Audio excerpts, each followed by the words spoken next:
Welcome to student success classes. तो आज हम देखेंगे थर्ड लेक्चर, यानी थर्ड लेक्चर किसका रहेगा? फर्स्ट लेसन यानी केमिस्ट्री का केमिकल रिएक्शंस एंड इक्वेशंस का। थर्ड लेक्चर में ये दो टाइप के रिएक्शंस देखेंगे। इसके प्रीवियस वीडियो में हमने क्या देखा था? हाँ, फर्स्ट एंड सेकंड टाइप का रिएक्शंस जो हमने देखा था वो कॉम्बिनेशन एंड दूसरा था डीकम्पोजिशन। और इसमें हम लोग देखेंगे displacement reaction and double displacement reaction. तो डिस्प्लेसमेंट रिएक्शन क्या होता है? डिस्प्लेस करना। वर्ड से, नाम से ही पता चल जा रहा है कि डिस्प्लेस करना। तो डिस्प्लेस करने के लिए हमें एक कॉन्सेप्ट समझना पड़ेगा, कैसे डिस्प्लेस होता है। मान लो कि दो ताकतवर लोग हैं, ठीक है? ये ज्यादा पावरफुल है, ये वीक है। ये मान लो वीक है, ये पतला है। मान लेते हैं ये पतला है, ठीक है? तो ये वीक है और ये ताकतवर है। तो ये ताकतवर क्या करेगा? वीक को सरपास कर देगा, यानी उसे हरा देगा, यानी उसे बीट कर देगा। तो कुछ ऐसा ही इस रिएक्शन में होता है, किसमें? सिंगल डिस्प्लेसमेंट या फिर डिस्प्लेसमेंट रिएक्शन में। चलो देखते हैं कैसे ये काम करता है। इसके पीछे एक लॉजिक है कि जब साइंटिस्ट ने बहुत सारे एलिमेंट को जब स्टडी किया तो उन्हें समझ में आया कि कुछ ऐसे मेटल्स है जो बहुत ज्यादा रिएक्टिव होते हैं, वोलेटाइल होते हैं, है ना? और कुछ ऐसे मेटल्स थे जो बहुत मॉडरेटली रिएक्ट करते थे, और कुछ ऐसे मेटल्स थे जो रिएक्ट ही जल्दी नहीं करते थे, है ना? तो ये तीन कैटेगरी हम देखेंगे। इस मेटल्स की सीरीज को ही क्या बोलते हैं? Reactivity series of metals. ये अच्छी तरह से याद कर लेना, ये आपको पूरे बोर्ड एग्जाम तक आपको हेल्प करेगा, पूरे साल हेल्प करेगा रिएक्शंस को समझने में, ठीक है?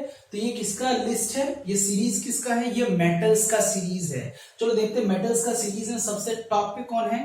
Potassium, sodium, calcium, magnesium. ये रेड से मैंने इसलिए किया कि ये हाईली रिएक्टिव मेटल्स होते हैं।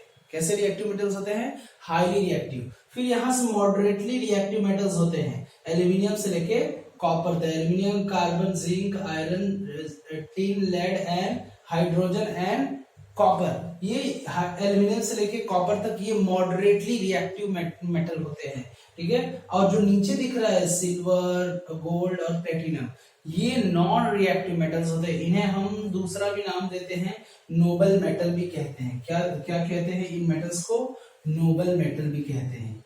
इन मेटल्स को इतने को हम बोल सकते हैं noble metals. Noble metals, noble metals, noble metals को और क्या बोल सकते हैं? इनर्ट या फिर non reactive metal. Non reactive metal, ये रिएक्ट नहीं करते हैं, ये हमेशा अपने फ्री स्टेट में, ओरिजिनल स्टेट में मिलते हैं, ठीक है? ये फ्री स्टेट में। कभी कभी क्वेश्चन पूछता है कि कौन सा ऐसा एलिमेंट्स है या फिर मेटल्स है जो फ्री स्टेट में मिलता है, वो है ये रहा, ठीक है? क्यों? क्योंकि ये किसी से रिएक्शन नहीं करते, ये ब्रह्मचारी होते हैं, बोल सकते हैं, है ना? ब्रह्मचारी क्या करता है? शादी वादी नहीं करता है, किसी से लेना देना नहीं रहता है ना? भिक्षा मांगे, खाएगा पिएगा, उसका कमाने का भी इच्छा नहीं।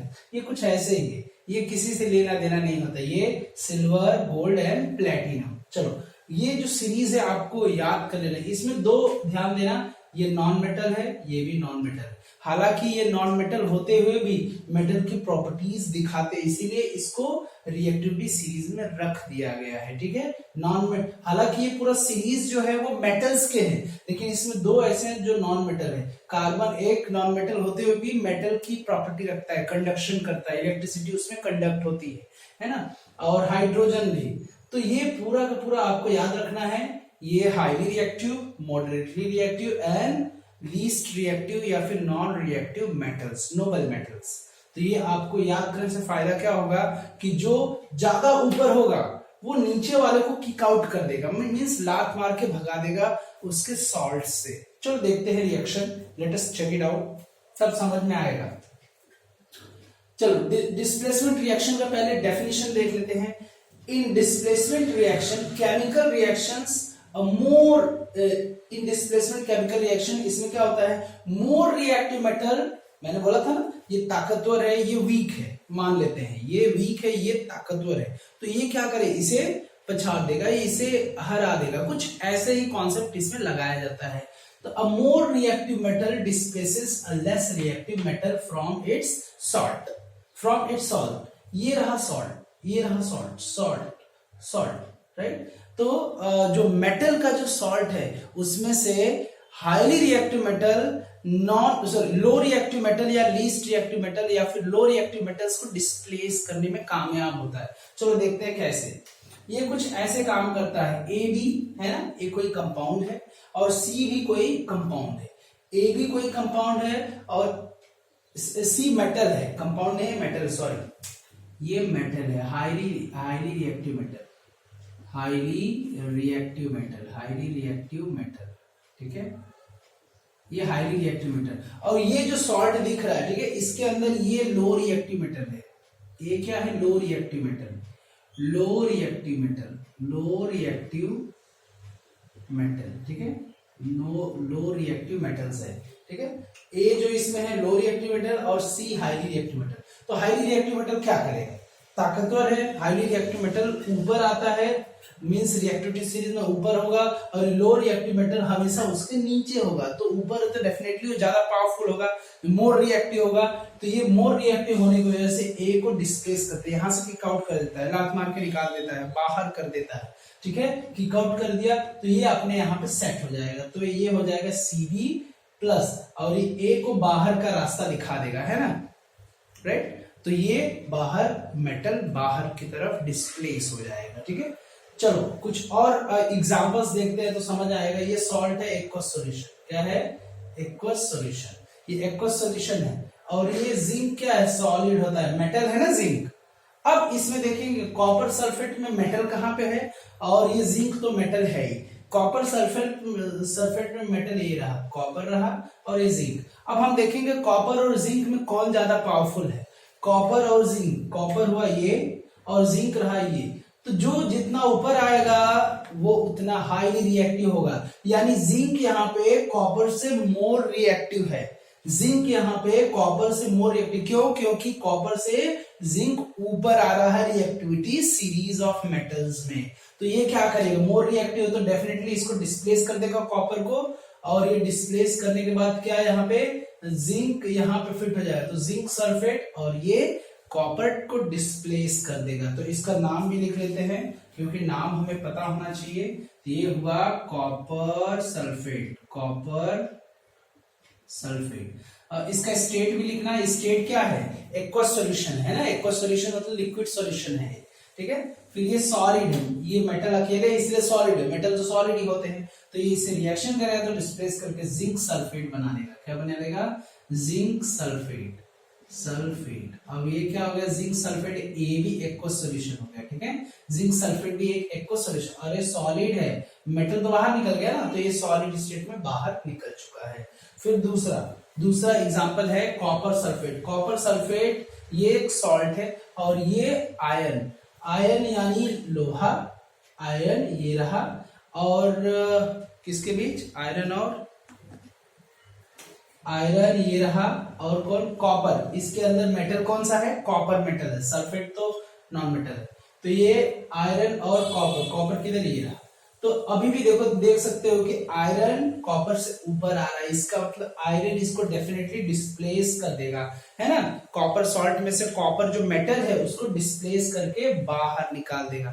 तो इसका नाम भी देख लेते हैं, copper sulphate, copper sulphate, sulphate. ये किस स्टेट में है? एक्वस सॉल्यूशन, ठीक है, AQ। और ये सॉलिड है, ये एक्वस सॉल्यूशन में है, और ये सॉलिड है, और ये इसका नाम है iron, iron sulphate, iron sulphate, sulphate, ठीक है।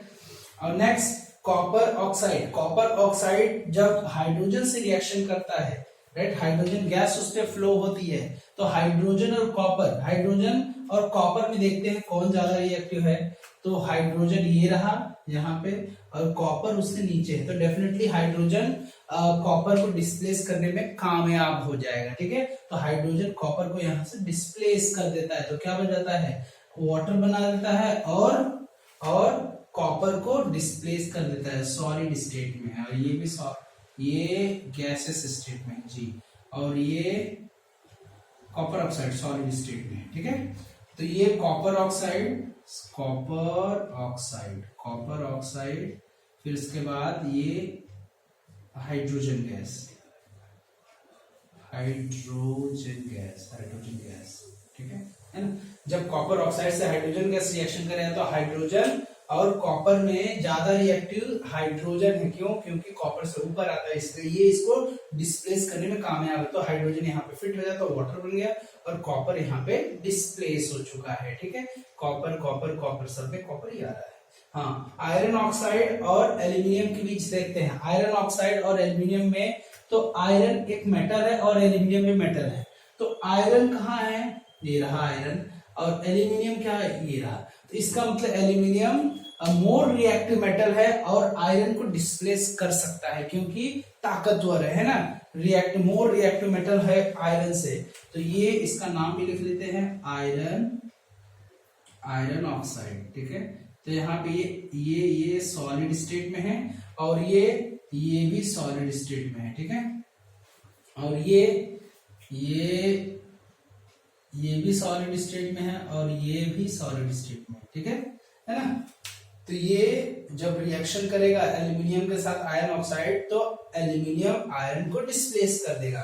तो आयरन यहाँ पे डिस्प्लेस हो चुका है, aluminium oxide, aluminium oxide, aluminium oxide, ठीक है। और नेक्स्ट लेड ऑक्साइड जब कार्बन से रिएक्ट करेगा, कार्बन यानी कोक भी हो सकता है, कार्बन यानी कोयला भी हो सकता है। तो यहाँ पे हमें क्या मानना है कि वो सॉलिड स्टेट में कोक या फिर कोयला होगा, इसमें से कोई एक हो सकता है। तो ये सॉलिड स्टेट है और ये रहा तुम्हारा, ये भी सॉलिड है, ठीक है। तो लेड ऑक्साइड जब कार्बन से रिएक्ट करता है तो कार्बन डाइऑक्साइड गैस और ये लेड बनता है। यानी कि यहाँ पे कार्बन और लेड में देखेंगे, लेड मेटल है ना। तो लेड ये रहा, लेड ये रहा और कार्बन किधर? ये रहा। कार्बन हालांकि नॉन मेटल है ना, लेकिन फिर भी इसको मेटल की तरह बिहेव करता है, इसीलिए इसको रिएक्टिविटी सीरीज में रखा गया। तो डेफिनेटली कार्बन ज्यादा मोर पावरफुल होगा लेड से, इसीलिए कार्बन लेड को डिस्प्लेस करने में कामयाब रहेगा। तो लेड ऑक्साइड, लेड, पीबी को लेड बोलते हैं, लेड ऑक्साइड, ठीक है ना। और ये हो गया कार्बन, ठीक है। और ये हो गया तुम्हारा carbon dioxide, carbon dioxide gas. ये गैस जी के स्टेट में रहेगा, है ना, गैस है ना। और ये सॉलिड स्टेट में रहेगा। लेड को सेपरेट कर देगा यानी डिस्प्लेस कर देगा। तो ये आपको डिस्प्लेसमेंट रिएक्शन समझ लो, इसको सिंगल डिस्प्लेसमेंट रिएक्शन भी नाम देते हैं। क्यों? क्योंकि ये सिंगल मेटल को ही बस डिस्प्लेस करता है। Okay, let us come to the point. अब डबल डिस्प्लेसमेंट में इसकी जरूरत नहीं है, इसकी जरूरत सिंगल डिस्प्लेसमेंट में सबसे ज्यादा होती है, ठीक है। यानी डिस्प्लेसमेंट रिएक्शन में होता है। डबल डिस्प्लेसमेंट में आयंस एक्सचेंज होते हैं। चलो देखते हैं डबल डिस्प्लेसमेंट क्या है। A chemical reaction in which reactant exchange ions to give new products। यानी ये reactant है, ये product है। तो रिएक्टेंट ही अपने आप में ही एक दूसरे से क्या करेंगे? आयंस एक्सचेंज कर लेंगे, ठीक है। चलो देखते हैं यहाँ पे AB प्लस CD, तो दोनों के दोनों जो मेटल के जो आयंस है ना, जो पहले नंबर पे होते हैं वो मेटल्स होते हैं, दूसरा non metal, metal non metal. तो स्पेसिफिकली ये जो देखा जाए तो मेटल्स अपने आयंस को एक्सचेंज करते हैं। सी जो मेटल है ये ए की जगह चला जाएगा, ए सी की जगह, तो ये नया कंपाउंड बन गया, है ना। तो यहाँ पे क्या हो रहा है? आयन एक्सचेंज हो रहा है, ठीक है। Reactant exchange the ions to form new compounds. तो यहाँ पे सी यहाँ पे आ गया तो Cb और ए यहाँ पे आ गया तो AD, ठीक है। आपको समझ में आया? सी यहाँ पे फिट हो गया तो Cb और ए यहाँ पे फिट हो गया तो AD हो गया। ओके, चलो आगे चलते हैं। अभी बेरियम क्लोराइड जब सोडियम सल्फेट से रिएक्शन करता है तो बेरियम सल्फेट और सोडियम क्लोराइड बनता है, यानी इसमें प्रेसिपिटेट भी बनता है। प्रेसिपिटेट का मतलब कि जैसे हम एक छोटे से वेसल में, है ना, एक बर्तन में अगर हम ट्रांसपेरेंट रखना, कांच वगैरह का वेसल है, तो उसके अंदर धूल डालेंगे, घोल देंगे, तो थोड़ी देर बाद देखो जो डर्ट है वो नीचे बैठ जाता है। बैठने, जो चीज बैठ जाता है उसे ही प्रेसिपिटेट बोलते हैं, ठीक है। तो ये इस रिएक्शन में ये नीचे बैठ जाता है, इसीलिए इसे प्रेसिपिटेट पीपीटी भी बोलते हैं, याद रखना। इसका नाम है बेरियम क्लोराइड, ये एक्वस सॉल्यूशन है, ये भी aqueous solution. Barium chloride, barium I think इसका बेरियम क्लोराइड चलेगा, बेरियम क्लोराइड, ठीक है। एक्वस सॉल्यूशन याद रखना, लिक्विड सॉल्यूशन है। फिर इसके बाद सोडियम क्लोराइड, सोडियम सल्फेट नाम, sodium sulphate, sodium sulphate, sulphate, ठीक है, सोडियम सल्फेट। फिर उसका BaSO4, barium sulphate, barium sulphate, barium sulphate, barium sulphate का ये पीपीटी यानी प्रेसिपिटेट बन जाता है। प्रेसिपिटेट मतलब कोई चीज इकट्ठा होकर नीचे बैठ जाना, सेटल हो जाना। फिर इसका सोडियम क्लोराइड, इसका नाम क्या है, सोडियम क्लोराइड, सोडियम क्लोराइड। पहले से इसलिए नहीं लिख के रखा नाम कि तुम कंफ्यूज हो जाओ, तो बेटर है साथ में मैं बोलते जाऊं, आप लिखते भी जाना, ठीक है। बेरियम क्लोराइड, अब बेरियम क्लोराइड को पोटेशियम सल्फेट से रिएक्शन कराएंगे, दोनों एक्वस सॉल्यूशन है। तो ये यहाँ पे भी क्या होगा, बेरियम सल्फेट का क्या बनेगा, व्हाइट कलर का प्रेसिपिटेट बनता दिखेगा, यानी barium chloride, barium chloride, chloride, ठीक है। फिर उसके बाद पोटेशियम सल्फेट, के को पोटेशियम बोलते हैं, पोटेशियम सल्फेट इसका नाम, पोटेशियम सल्फेट, ठीक है। फिर उसके बाद बेरियम सल्फेट का पीपीटी बनता है, यानी प्रेसिपिटेट बनता है, barium sulphate, barium sulphate, sulphate, ठीक है ना। फिर hydrochloric acid, hydrochloric acid, hydrochloric acid, ठीक है। फिर उसके बाद ये आपको दिख रहा होगा कि कैसे ये काम कर रहा है, मैं बता देता हूं कि ये कैसे काम कर रहा है। आप यहाँ पे देख सकते हो, देखो ये यहाँ पे फिट हो गया, ये यहाँ पे आ गया, ये यहाँ पे आ गया, है ना, और ये यहाँ पे चला गया, और ये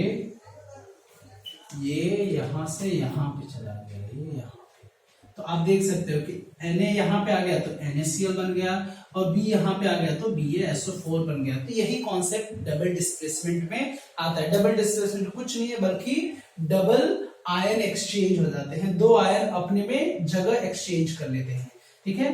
अब यहाँ पे देखते हैं सिल्वर नाइट्रेट, Ag किसका सिंबल है, सिल्वर का, इसलिए इसका क्या नाम पड़ेगा, silver nitrate, silver nitrate. Silver nitrate जब भी रिएक्शन करेगा किसके साथ, sodium chloride, aqueous sodium chloride, तो ये क्या, सिल्वर क्लोराइड, ये भी सफेद कलर का प्रेसिपिटेट बन जाएगा और सोडियम नाइट्रेट बनेगा।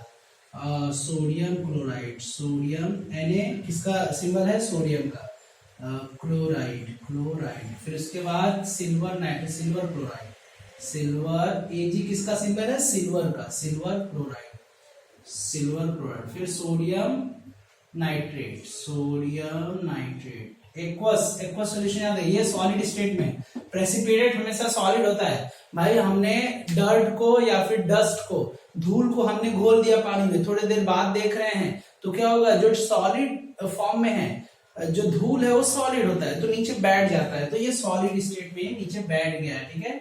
सोडियम नाइट्रेट है ये, नाइट्रेट, ठीक है। और next barium chlorides aluminium sulphate से जब रिएक्शन करता है तो यहाँ पे भी क्या होगा, एल्यूमिनियम क्लोराइड और बेरियम सल्फेट बनेगा, ये भी प्रेसिपिटेट है। बेरियम सल्फेट का क्या है, ये प्रेसिपिटेट है। प्रेसिपिटेट का मतलब कि जो चीज नीचे सेटल डाउन हो जाता है ना, व्हाइटिश कलर का, पीपीटी, प्रेसिपिटेट। और यहाँ पे देखते हैं नेम इसका, बेरियम क्लोराइड, बेरियम क्लोराइड, ठीक है। फिर aluminium sulphate, aluminium sulphate, sulphate, ये एक्वस सॉल्यूशन है, ठीक है, दोनों। फिर aluminium chloride aqueous solution, aluminium, aluminium chloride, ठीक है। थोड़ा छोटा छोटा लिख रहा हूं, बोल तो रहा हूं ना, ध्यान देना, ठीक है। Barium sulphate, barium sulphate, barium sulphate, ठीक है, ये रहा। तो उसके बाद नेक्स्ट जो और एग्जांपल बचा है, बेरियम क्लोराइड जब सल्फ्यूरिक एसिड के साथ रिएक्शन करा, इसको सल्फ्यूरिक एसिड बोलते हैं, याद रखना। बेरियम क्लोराइड सल्फ्यूरिक एसिड के साथ रिएक्शन करे तो बेरियम सल्फेट और हाइड्रोक्लोरिक एसिड बनाता है। तो बेरियम सल्फेट जहां जहां है वो सारे प्रेसिपिटेट बन जाएंगे, ठीक है। तो यहाँ पे हो जाएगा barium chloride, barium chloride aqueous solution में है, और सल्फ्यूरिक एसिड, सल्फ्यूरिक एसिड। ये जब रिएक्शन करता है एक दूसरे से तो बेरियम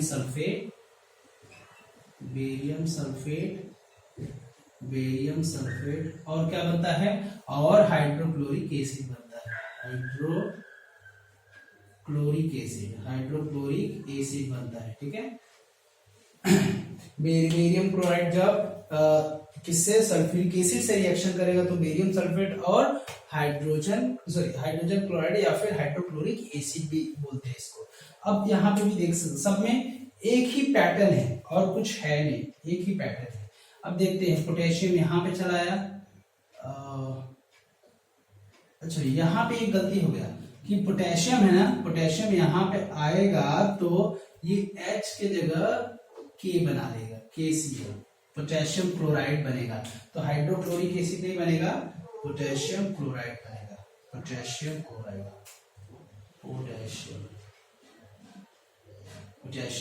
बनेगा। हाँ, अब बाकी सही। अब यहाँ पे दूसरा भी देख लेते हैं, ये इसकी जगह चला जाएगा, जब ये यहाँ पे आएगा तो ये यहाँ पे आ जाएगा। ठीक है, तो ये बेरियम सल्फेट बन जाएगा और ये दो चीज बना। ये भी यहाँ पे भी कुछ ऐसा ही है, सिल्वर यहाँ पे चला आएगा, सिल्वर ये यहाँ पे सोडियम की जगह, और सोडियम एक्सचेंज हो जाएगा इसके साथ, सिल्वर के साथ। सोडियम किसके साथ एक्सचेंज हो जाएगा, सिल्वर की जगह पे आ जाएगा। तो सिल्वर नाइट्रेट, सोडियम सिल्वर की जगह आ जाए तो सोडियम नाइट्रेट बन जाएगा, और सिल्वर सोडियम की जगह चला जाए तो सिल्वर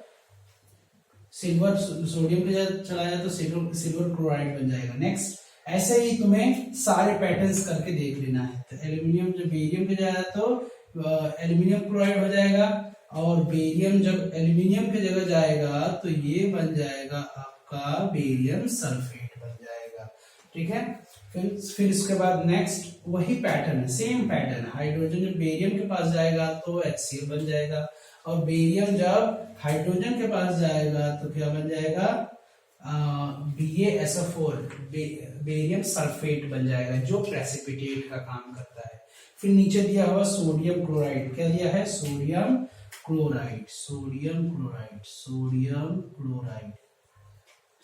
क्लोराइड जिसको सॉल्ट भी बोलते हैं, एक्वस सॉल्यूशन है। और सिल्वर नाइट्रेट, Ag किसका सिंबल है, सिल्वर का, सिल्वर नाइट्रेट से जब सोडियम क्लोराइड रिएक्शन करता है तो सिल्वर क्लोराइड बनता है। क्या बनता है, सिल्वर क्लोराइड सॉलिड होता है ना, और sodium nitrate aqueous solution, sodium nitrate. ठीक है, ये रहा आपका डबल डिस्प्लेसमेंट रिएक्शन। तो ये लास्ट वाला भी कुछ मार्किंग करके दिखा देता हूँ कि सिल्वर सोडियम की जगह आया है तो सिल्वर क्लोराइड हो गया है, और सोडियम सिल्वर की जगह चला गया, आयन एक्सचेंज हो गया, तो ये हो गया सोडियम नाइट्रेट। तो डबल डिस्प्लेसमेंट और डिस्प्लेसमेंट रिएक्शन में बस इतना फर्क है कि सिंगल डिस्प्लेसमेंट या डिस्प्लेसमेंट रिएक्शन में आपको इसका हेल्प लेना पड़ेगा रिएक्टिविटी सीरीज में। मोर reactive metal less reactive metal को क्या करेगा, डिस्प्लेस कर देगा उसके सॉल्ट से। और जो डबल डिस्प्लेसमेंट में क्या देखना है कि जो आयंस है, मेटालिक आयन एक्सचेंज हो जाते हैं, एक दूसरे की जगह पे चले जाते हैं तो नया कंपाउंड बनता है। तो ये डबल डिस्प्लेसमेंट रिएक्शन है। तो आपको वीडियो कैसा लगा, समझ में आया तो डेफिनेटली डोंट बी कंजूस to hit the bell icon for the latest updates. हाँ, लाइक जरूर करें और सब्सक्राइब करें अगर आप नए हो तो। अगर कोई आपके साथ है, दोस्त है या फिर सहपाठी है तो डेफिनेटली उसको शेयर करो, हो सकता है इसका बेनिफिट उसे भी मिल जाए। Right, that is all, thank you, bye bye.